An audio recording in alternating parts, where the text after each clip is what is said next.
Hello students. तो last video lecture में मैंने आपको बताया था दैट जो सॉलिड्स हैं उन्हें हम ब्रॉडली दो कैटेगरीज में डिवाइड कर सकते हैं into crystalline solids and amorphous solids. तो हम हमारे चैप्टर में मेनली बात करेंगे क्रिस्टलाइन सॉलिड्स के बारे में और आज का हमारा टॉपिक रहेगा टाइप्स ऑफ क्रिस्टलाइन सॉलिड्स। तो जो क्रिस्टलाइन सॉलिड्स हैं हमारे पास 4 टाइप्स के हैं। What are these? molecular solids, ionic solids, metallic solids and covalent or we can say network solids। सभी टाइप्स को हम वन बाय वन स्टडी करेंगे। सबसे पहले हम स्टार्ट करते हैं मॉलिक्यूलर सॉलिड्स को। अब देखिए यहाँ पे समझने की बात क्या है कि जो मॉलिक्यूल्स हैं, मॉलिक्यूल्स हमारे पास पोलर भी हो सकते हैं, नॉन पोलर भी हो सकते हैं और वी कैन हैव मॉलिक्यूल्स जिनमें हाइड्रोजन बॉन्ड है। सो मॉलिक्यूल्स जो हैं could be polar molecules, non polar molecules और हाइड्रोजन बॉन्डेड मॉलिक्यूल्स, राइट। अब देखिए we are having 3 kinds of molecules और इन्हीं के बेसिस पे जो मॉलिक्यूलर सॉलिड्स भी हैं उनकी भी फर्दर 3 कैटेगरीज हैं। कौन कौन सी? Non polar molecular solids, polar molecular solids and hydrogen bonded molecular solids। तो सबसे पहले हम स्टार्ट करेंगे नॉन पोलर मॉलिक्यूलर सॉलिड से। हम बात कर रहे हैं यहाँ पे नॉन पोलर। अब देखिए मानिए मेरे पास एटम A है और इसी के जैसा एक और एटम है बिल्कुल similar. I am having 2 atoms। A के मेरे पास 2 atoms हैं। अगर ये सिमिलर हैं तो इनमें जो इलेक्ट्रोनेगेटिविटी है, I am talking about electronegativity, right. तो इलेक्ट्रोनेगेटिविटी भी क्या रहेगी इनकी? सिमिलर। अब इलेक्ट्रोनेगेटिविटी क्या रहती है? इलेक्ट्रोनेगेटिविटी होती है कि जब भी शेयरिंग से बॉन्ड बने, जब कोवेलेंट बॉन्ड बने by the sharing of electrons, उस टाइम पे वो जो शेयरिंग वाले इलेक्ट्रॉन्स हैं उन शेयरिंग वाले इलेक्ट्रॉन्स को अपनी तरफ ज़्यादा कौन पुल कर सकता है, उस टेंडेंसी को क्या कहते हैं? इलेक्ट्रोनेगेटिविटी। अब क्योंकि ये दोनों एटम्स जो है वो सेम है, मान लो एक ही एलिमेंट के एटम्स हैं, तो इसका मतलब इनकी इलेक्ट्रोनेगेटिविटी क्या रहेगी? सेम। अगर इनकी इलेक्ट्रोनेगेटिविटी सेम है, I can say same electronegativity या फिर सिमिलर। अगर ये सेम है इनकी इलेक्ट्रोनेगेटिविटी मतलब दोनों की टेंडेंसी भी सेम है इलेक्ट्रॉन को अपनी तरफ अट्रैक्ट करने की। तो जितना इलेक्ट्रॉन को ये वाला A, दिस एटम, ये अपनी तरफ अट्रैक्ट कर सकता है, उतना ही अट्रैक्ट कौन करेगा? ये वाला एटम। सो हम क्या कह सकते हैं? दोनों में से कोई भी एटम ऐसा नहीं है जो इलेक्ट्रॉन को ज़्यादा अपनी तरफ अट्रैक्ट कर ले। अगर ऐसी कोई चीज़ नहीं है तो ना कहीं पे पॉजिटिव चार्ज डेवलप होगा ना ही नेगेटिव चार्ज। अगर कोई एलिमेंट इलेक्ट्रॉन को अपनी तरफ ज़्यादा अट्रैक्ट कर ले तो उस एलिमेंट पे क्या रहेगा? Negative charge, right. लेकिन यहाँ तो ऐसा कुछ भी नहीं है, दोनों की इलेक्ट्रोनेगेटिविटी सेम है, तो इसलिए ना पॉजिटिव चार्ज एग्जिस्ट कर रहा है ना ही नेगेटिव चार्ज, मतलब यहाँ पोल्स एग्जिस्ट नहीं कर रहे, तो इसलिए ये क्या है? Non polar. अब यहाँ पे समझने वाली चीज़ ये है कि जब भी नॉन पोलर हमारे पास सॉलिड्स रहते हैं उनमें जो फोर्स ऑफ अट्रैक्शन है, ऐसी फोर्स जो कि एटम्स को एक दूसरे के साथ बाइंड करके रखती है, वो फोर्स बहुत ही वीक है। The force is very weak. उस फोर्स को हम क्या कह देते हैं? Week dispersion force. फोर्स कौन सी है? वीक डिस्पर्शन फोर्स, और I can see the London forces. So force of attraction बहुत ही ज्यादा वीक है, very weak forces of attraction. बहुत ही weak forces of attraction exist करती हैं किनमें? नॉन पोलर सॉलिड्स में। अगर फोर्सेस ऑफ अट्रैक्शन वीक हैं तो इनका क्या इफेक्ट दिखाई देगा इनकी प्रॉपर्टीज पे? तो कैसी प्रॉपर्टीज रखेंगे ऐसे सॉलिड्स? सबसे पहले तो ये सॉलिड्स बहुत ही ज़्यादा सॉफ्ट रहेंगे। क्यों? क्योंकि इनमें जो फोर्सेस ऑफ अट्रैक्शन है वो बहुत ही वीक है। अब फोर्सेस ऑफ अट्रैक्शन वीक है मतलब थोड़ा सा अगर उन्हें हीट किया जाए, थोड़ा सा हीट करने पे उनकी बॉन्ड्स ब्रेक हो जाएंगी. So what I can say they have very low melting points. Furthermore यहाँ एक चीज बहुत ही इम्पॉर्टेंट है आपको जो याद रखनी है कि ऐसे जो नॉन पोलर सॉलिड्स हैं, से नॉन पोलर, जो नॉन पोलर मॉलिक्यूलर सॉलिड्स हैं वो नॉर्मल टेम्परेचर या नॉर्मल प्रेशर पे अपनी लिक्विड या गैसियस स्टेट में एग्जिस्ट करते हैं. See what I am saying that solids, what kind of solids, non-polar solids exist usually liquid और gaseous state, gases की तरह exist करते हैं at room temperature and pressure. मतलब ये है, देखिए हम सिंपल कह चुके हैं कि इनमें जो फोर्सेस ऑफ अट्रैक्शन है बहुत वीक है. अगर फोर्सेस ऑफ अट्रैक्शन बहुत वीक है तो रूम टेम्परेचर पे भी इतनी कैपेसिटी है, रूम टेम्परेचर पे भी इतनी हीट कैपेसिटी है कि वो इनकी बॉन्ड को ब्रेक कर सके. अगर बॉन्ड्स इतनी ज़्यादा अट्रैक्टिव नहीं रहेंगी, अगर बॉन्ड्स इतनी ज़्यादा अट्रैक्टिव नहीं है, मॉलिक्यूल्स एक दूसरे के पास पास नहीं है, दूर दूर है, तो डेफिनेटली एज अ सॉलिड तो वो एग्जिस्ट नहीं करेंगे. तो वो एग्जिस्ट करेंगे या तो लिक्विड की तरह या फिर गैसेस की तरह. अगर इन्हें सॉलिड की तरह एग्जिस्ट करना है तो टेम्परेचर बहुत ही ज़्यादा लोअर होना चाहिए. अगर बहुत ज़्यादा लोअर टेम्परेचर होगा तभी इनकी किनेटिक एनर्जी कम होगी और ये जो मॉलिक्यूल्स हैं एक दूसरे के पास आ सकेंगे, अरेंज हो सकेंगे and they can only form solids by them. तभी सॉलिड्स बना सकते हैं. तो याद रखिए कि जो नॉन पोलर मॉलिक्यूलर सॉलिड्स हैं due to very weak dispersion forces ये लिक्विड्स एंड गैसेस की तरह एग्जिस्ट करते हैं रूम टेम्परेचर या प्रेशर पे. सॉलिड की तरह एग्जिस्ट करने के लिए बहुत ही लोअर टेम्परेचर रिक्वायर्ड है. आफ्टर दैट ये इलेक्ट्रिसिटी बिल्कुल कंडक्ट नहीं करते, ये इंसुलेटर्स हैं, दे एग्जिस्ट एज इंसुलेटर्स. तो एग्जाम्पल में हम क्या याद रखेंगे, जैसे हाइड्रोजन मॉलिक्यूल हो गया, H2 molecule. Hydrogen molecule non polar है, राइट.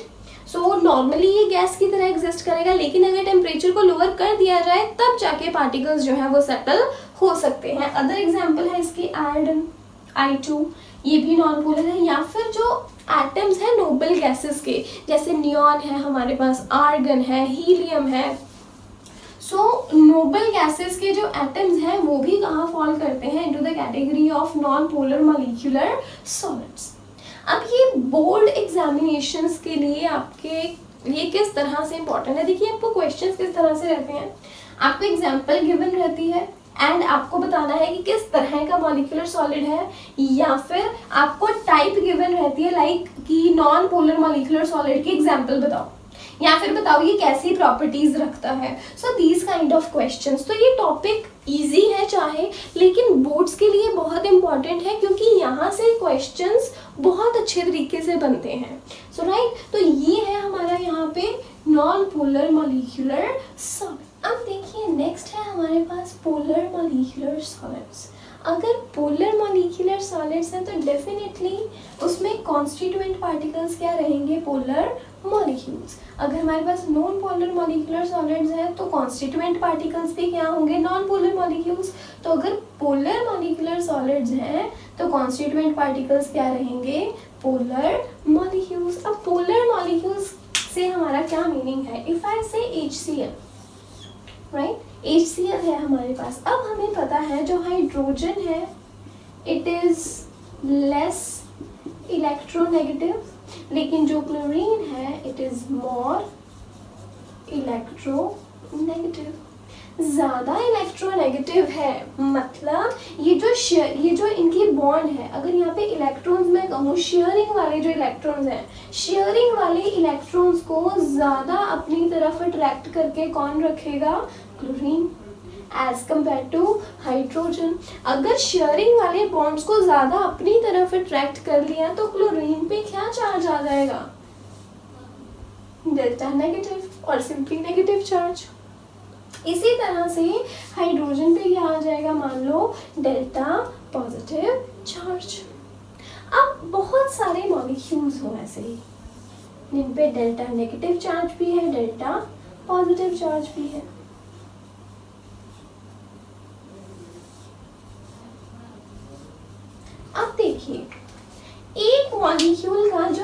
नेगेटिव है वो दूसरे के पॉजिटिव के लिए कुछ अट्रैक्शन शो कर सकता है।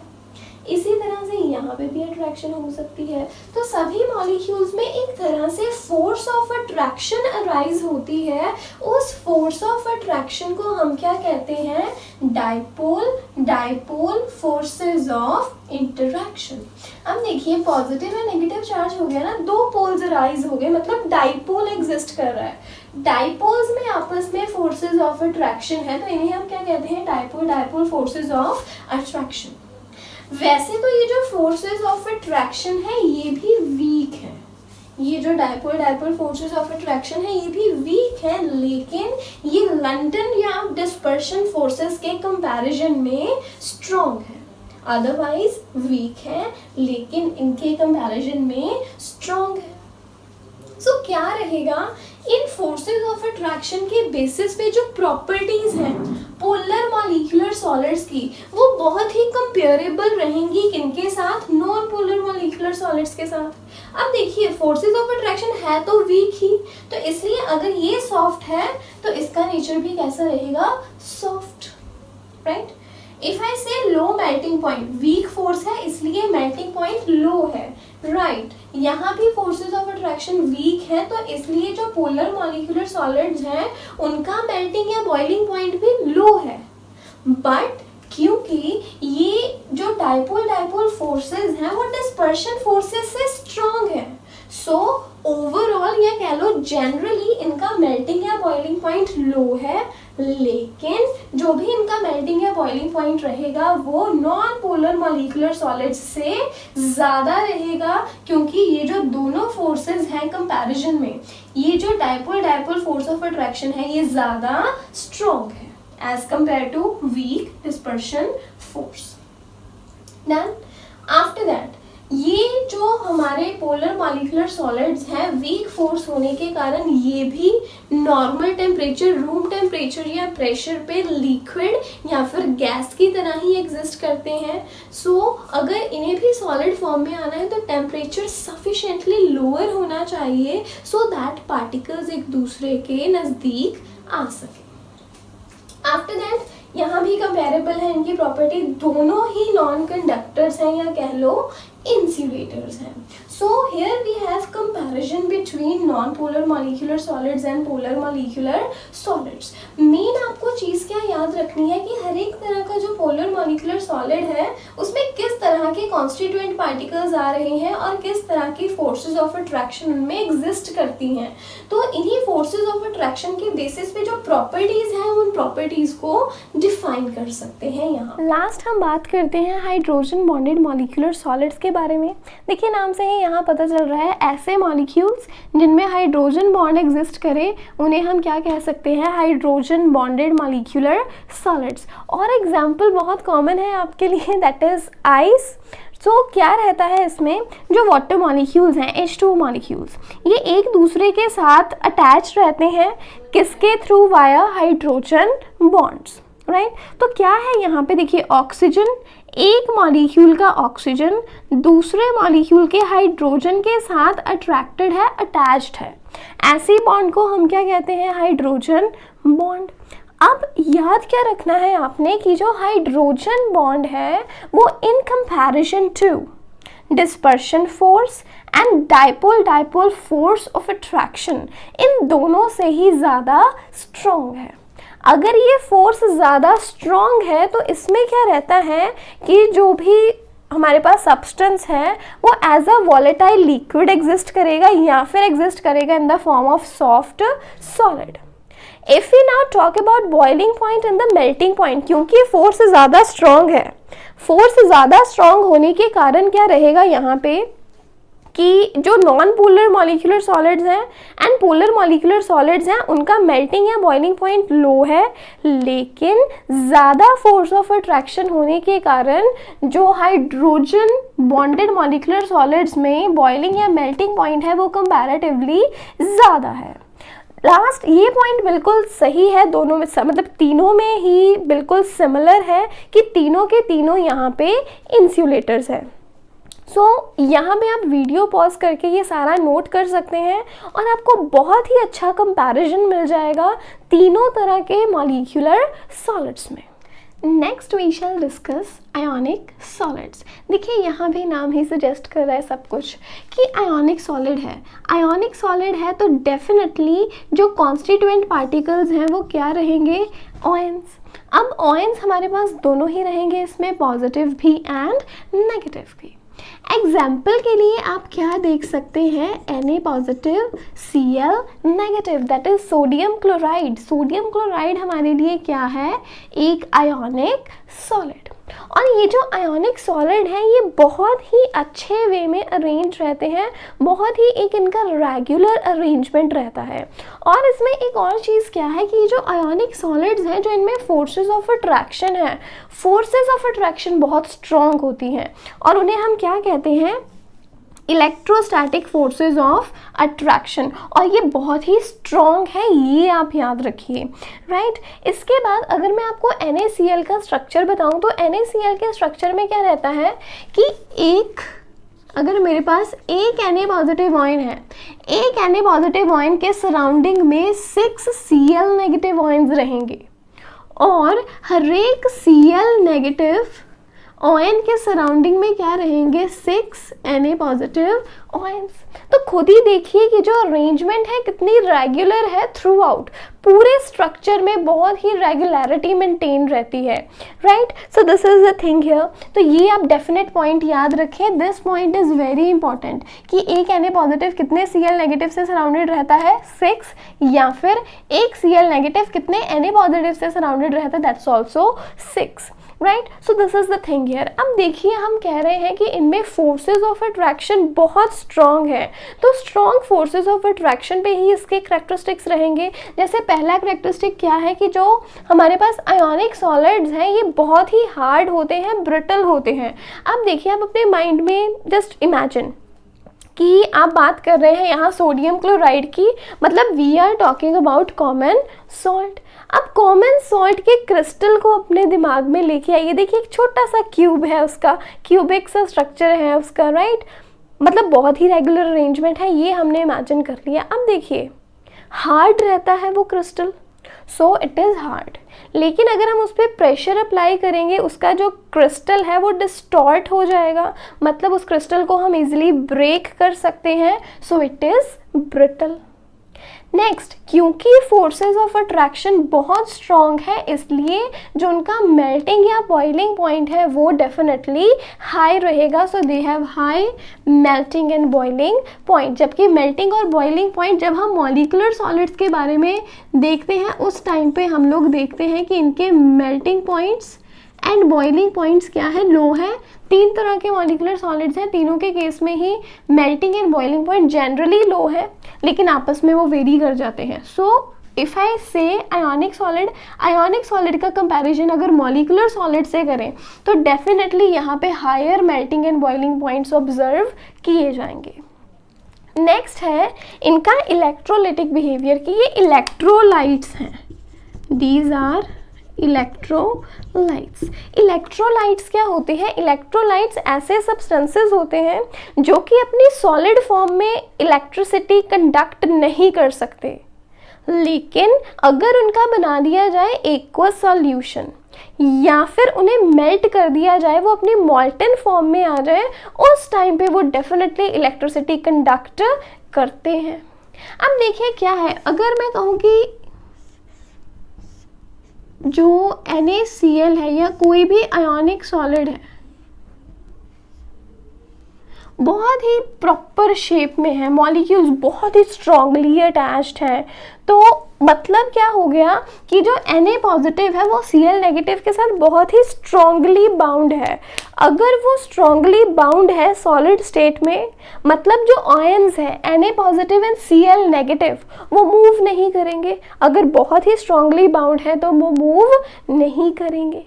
अगर आयंस मूव नहीं करेंगे तो इलेक्ट्रिसिटी भी कंडक्ट नहीं होगी, क्योंकि इलेक्ट्रिसिटी कंडक्ट करने का रीज़न क्या है, मूवमेंट ऑफ आयंस। पढ़ते हो ना चार्ज कैरियर्स, तो यहाँ आयोनिक सॉलिड्स के केस में हमारे पास चार्ज कैरियर्स क्या हैं, आयंस। आयंस मूव करेंगे तो इलेक्ट्रिसिटी कंडक्ट होगी, अदरवाइज नहीं होगी।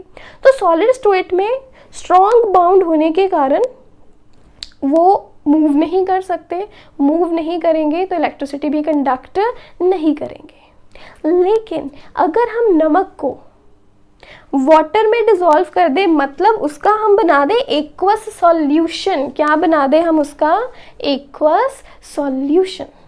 अगर एक्वस सॉल्यूशन बना दिया जाए, एक्वस सॉल्यूशन पे क्या होगा, आयंस फ्री हैं मूव करने के लिए, कहते हैं हम जा सकते हैं जहां भी जाना चाहें, मेल्ट करेंगे उसे, मॉल्टन स्टेट में आएंगे, तभी भी जो आयंस हैं, आयंस मूव कर सकते हैं इधर उधर, they are free to move.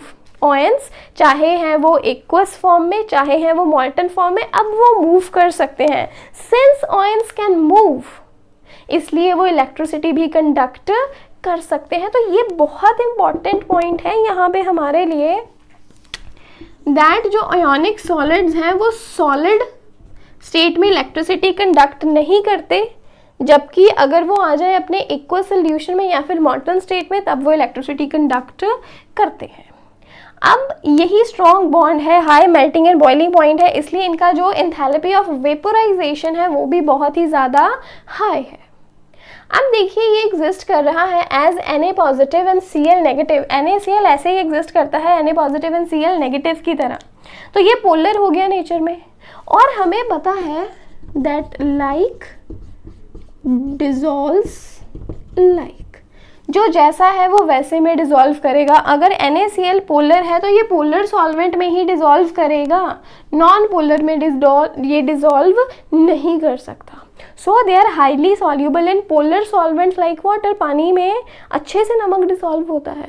So these are the basic characteristics of ionic solids है। Next type of crystalline solid हमारे पास है मेटालिक सॉलिड। सो देखिए मेटालिक सॉलिड में क्या रहता है, लाइक मेटालिक सॉलिड, देखो नाम से अब क्या है, मेटल्स जैसे हम कह लें कॉपर हो गया, सिल्वर है, aluminium is there, so we have metals. तो क्या रहता है इसमें, जो मेटल्स हैं अपना जो इलेक्ट्रॉन है लूज करेंगे।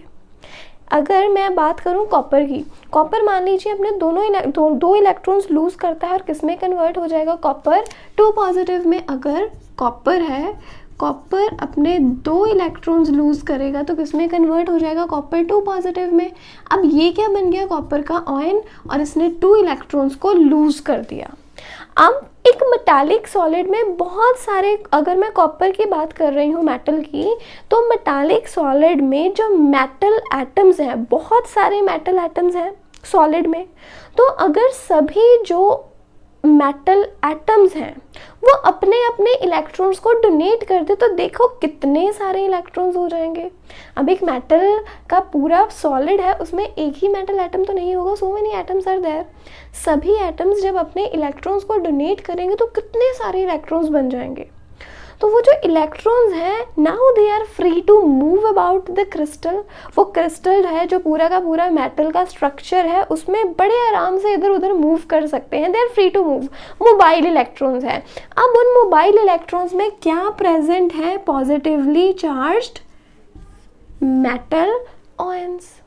क्या प्रेजेंट है उनमें, पॉजिटिवली चार्ज्ड मेटल आयंस। अब इलेक्ट्रॉन्स क्या है, नेगेटिव, मेटल आयंस क्या है, पॉजिटिव। इनमें एक फोर्स ऑफ अट्रैक्शन तो रहेगी ना फिर भी, चाहे उन्होंने अपने इलेक्ट्रॉन्स को लूज कर दिया। अब आप इमेजिन करिए there is a sea of electrons, बहुत सारे इलेक्ट्रॉन्स हैं, उनमें कहीं कहीं पॉजिटिव मेटल आयंस हैं। अब जो मेटल आयंस हैं उन्होंने अपने शेल में से कह लो इलेक्ट्रॉन्स को निकाल दिया है, लूज कर दिया है, बट अल्टीमेटली जो मेटल आयन है प्रेजेंट तो इलेक्ट्रॉन्स के सी में ही है। बहुत सारे इलेक्ट्रॉन्स हैं, मेटल आयंस प्रेजेंट तो वही है, तो उनमें हल्की फुल्की कुछ ना कुछ फोर्स ऑफ अट्रैक्शन तो रहेगी ही। अपने इलेक्ट्रॉन के साथ ना रहे, दूसरे के किसी के इलेक्ट्रॉन के साथ रह जाएगी, फोर्स ऑफ अट्रैक्शन तो है ना। तो यहाँ पे जो फोर्स ऑफ अट्रैक्शन है उसे हम कहते हैं मेटालिक बॉन्डिंग। अगर यहाँ पे ये जो कॉपर के आयंस कह लो या मेटल के आयंस कह लो, ये फिक्स हैं अपनी जगह पे, और जो इलेक्ट्रॉन्स हैं बहुत सारे इलेक्ट्रॉन्स हैं वो इधर उधर मूव कर सकते हैं, they can move about the crystal randomly. अब इनमें जो फोर्स ऑफ अट्रैक्शन है उसे हम क्या कहेंगे, मेटालिक बॉन्डिंग।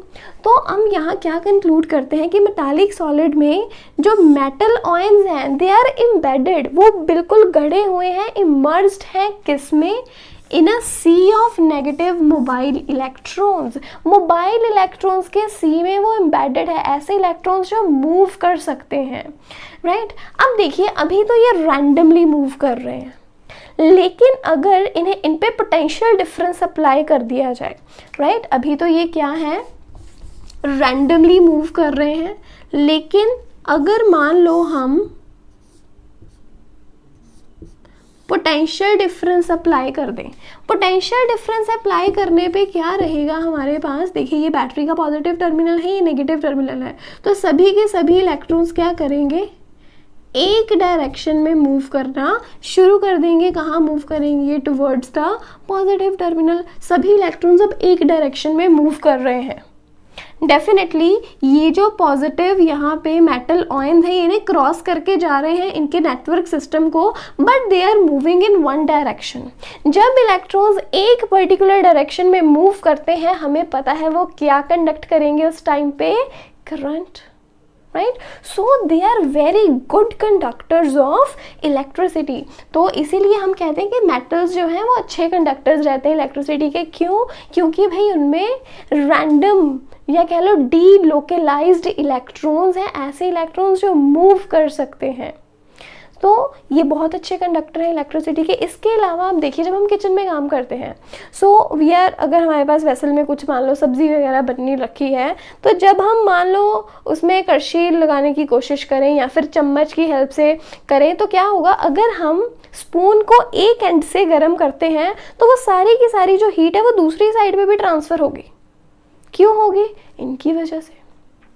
तो ये ना सिर्फ गुड कंडक्टर हैं इलेक्ट्रिसिटी के, they are also good conductors of heat. Heat के भी बहुत अच्छे कंडक्टर्स हैं। तो यहाँ ये चीज़ याद रखें, that application of electric field makes these electrons flow through the network of positive electrons। Positive electrons के थ्रू पास करते हैं पोटेंशियल डिफरेंस अप्लाई करने पे, इसलिए ये अच्छे कंडक्टर हैं इलेक्ट्रिसिटी के।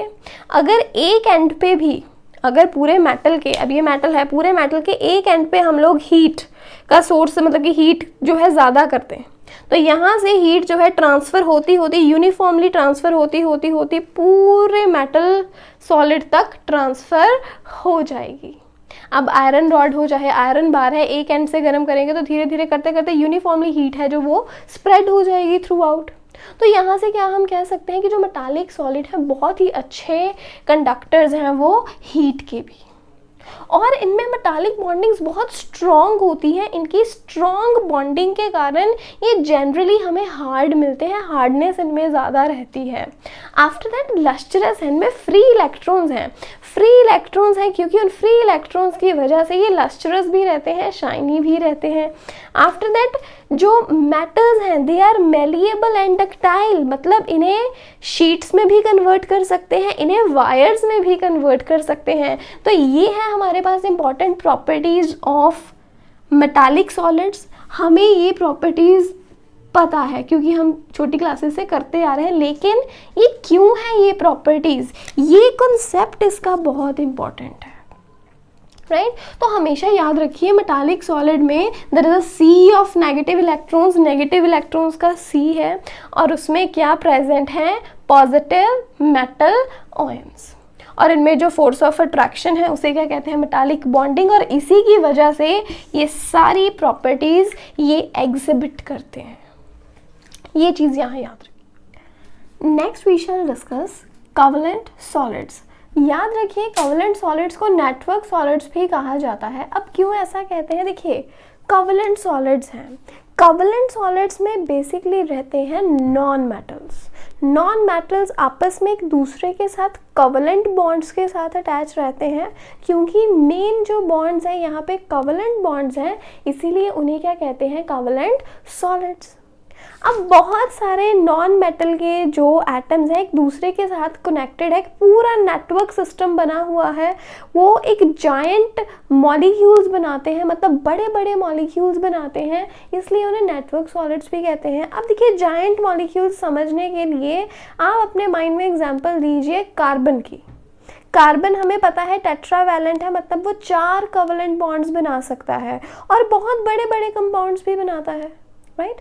तो उन्हें हम क्या कह सकते हैं, अगर हम कार्बन की बात करें, जैसे डायमंड है, डायमंड एक एलोट्रॉपिक फॉर्म है कार्बन की, तो डायमंड यहाँ पे एक परफेक्ट एग्जांपल है किसकी, कोवलेंट सॉलिड की। सो पहले देखिए बेसिक टर्म्स क्या है हमारे पास, इन कोवलेंट और नेटवर्क सॉलिड, कोवलेंट और नेटवर्क सॉलिड क्या रहता है। सबसे पहले देखिए कॉन्स्टिट्यूएंट पार्टिकल्स यहाँ क्या है, नॉन मेटल के एटम्स, लिंकिंग रहेगी इनमें कोवलेंट बॉन्ड के थ्रू। अब कोवलेंट बॉन्ड बहुत स्ट्रॉन्ग हो रहती हैं, स्ट्रॉन्ग है इसलिए कैरेक्टरिस्टिक्स में क्या है, हार्ड, हार्ड होते हैं कौन, कोवलेंट सॉलिड्स।